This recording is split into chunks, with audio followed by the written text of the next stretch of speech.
mas faça-se tudo decentemente e com ordem. Paulo. Todos os êxitos da ciência humana se verificam na base da ordem estabelecida pela sabedoria divina em todas as esferas da criação. A astronomia assinala com antecedência determinados fenômenos que se verificarão no cosmos, a face do equilíbrio em que se regem os movimentos do universo. A medicina formula prognósticos exatos em vista de contar com a regularidade das ocorrências orgânicas no veículo físico. Qualquer região da Terra é possível prever as horas de sombra e luz. Cultivadores orientam atividades na gleba segundo as estações. A planta produz conforme a espécie e toda enxertia praticada pelo homem se caracteriza por limitações definidas nas estruturas do reino vegetal. Tudo na obra divina se engrena em princípios de harmonia. Abstenhamo-nos, pois, de tumultuar as construções do espírito com a desculpa de exaltar a caridade ou com o pretexto de cumprir a vontade de Deus. Evolução e aperfeiçoamento constitui realização de todos, atribuindo tarefas a cada um. A primeira mostra do desígnio da providência, seja onde for, parece-nos dever a que somos chamados na construção do bem comum. Sejamos assim leais ao encargo que nos compete. Qualquer engenho para atender com segurança pede ordem, e a ordem solicita se afirme cada peça em seu justo lugar. Então tudo, na vida a gente tem que ter disciplina, tem que ter equilíbrio, tem que ter disciplina, tem que ter ordem, tem que ter responsabilidade, tem que saber o que está fazendo, Então a gente não veio aqui para passear, A gente não reencarnou para passear ou para brincar de casinho. A gente se reencarnou para progredir e para se evoluir. Então vamos continuar o Evangelho. Bem-aventurados puros de coração, deixar vir a mim os pequeninos. Bem-aventurados puros de coração, porque eles verão a Deus. Então lhe apresentaram uns meninos para que os tocasse, mas os discípulos ameaçavam os que lhe apresentavam. O que veio de Jesus levou muito a mal, ele disse-lhes: deixar vir a mim os pequeninos e não os embaraceis, porque o reino de Deus é daqueles que lhes assemelham. Em verdade vos digo que todos aqueles que não receberam o reino de Deus como uma criança, não entrará nele, e abraçando-os e pondo as mãos sobre eles, os abençoava. A pureza de coração é inseparável da simplicidade e da humildade, exclui todo pensamento de egoísmo e de orgulho. Eis porque Jesus toma a infância como símbolo dessa natureza, pureza, como já a tomara por símbolo da humildade. O que nos fala, Porque o estado da infância, ele é um estado mais transparente, Ele é um estado mais claro. Você vê que a gente na infância, tudo para nós assim, é menos, a gente reclama menos, Tem mais possibilidades de entender, assim, de estar vivendo o dia a dia, A criança em si, ela reclama menos, ela se adapta à situação, Ela vai se adaptando à situação, ela tem menos malícia em si, A pureza de coração é inseparável da simplicidade e da humildade, exclui todo pensamento de egoísmo e de orgulho. Esse porque Jesus toma a infância como símbolo dessa pureza, como já tomara por símbolo da humildade.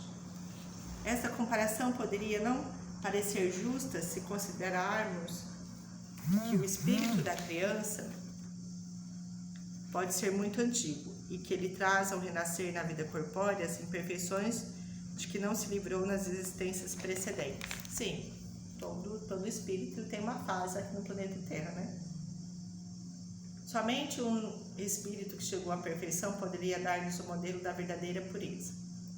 Não obstante, ela é exata no ponto de vista da vida presente, porque a criança, não tendo ainda podido manifestar nenhuma tendência perversa, oferece-nos a imagem da inocência e da candura.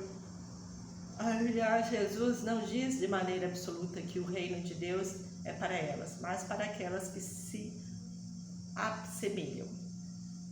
Mas se o espírito da criança já viveu, por que não apresenta ao nascer como ele é?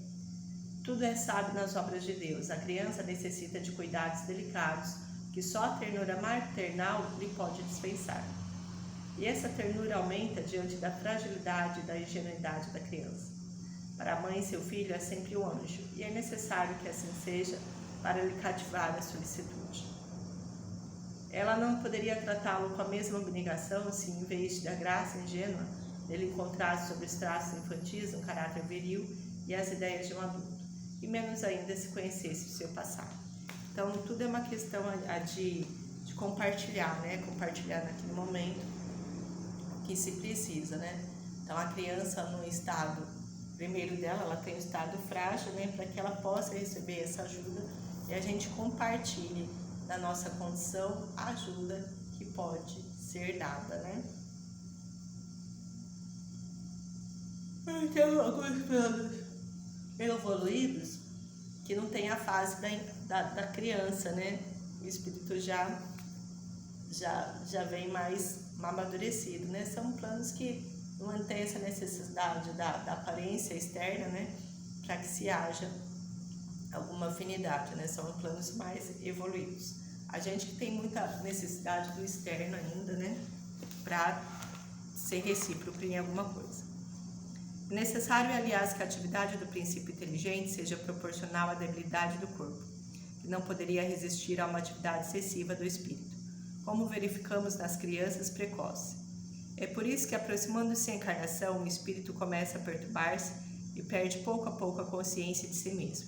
Durante certo período, ele permanece numa espécie de sono, que todas as suas faculdades se conservam em estado latente. Esse estado transitório é necessário para que o espírito tenha um novo ponto de partida.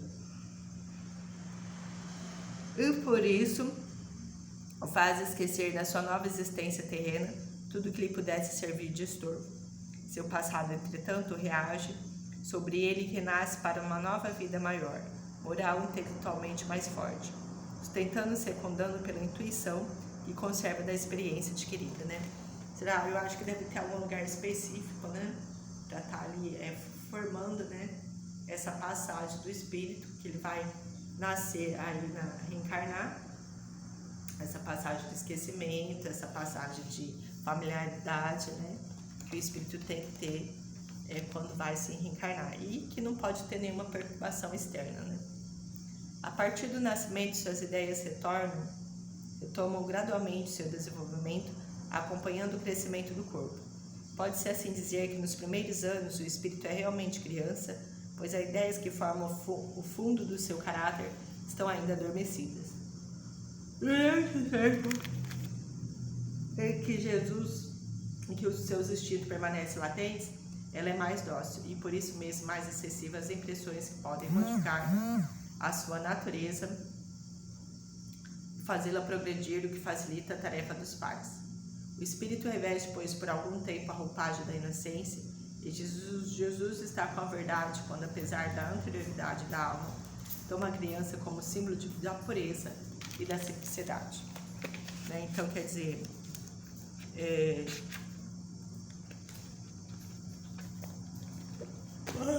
tem que nos esforçar o máximo possível, né? Vamos agradecer então a orientação de hoje. Obrigada, Senhor, pela orientação de hoje. Que seja feita sempre a vossa vontade, não a nossa. E assim seja.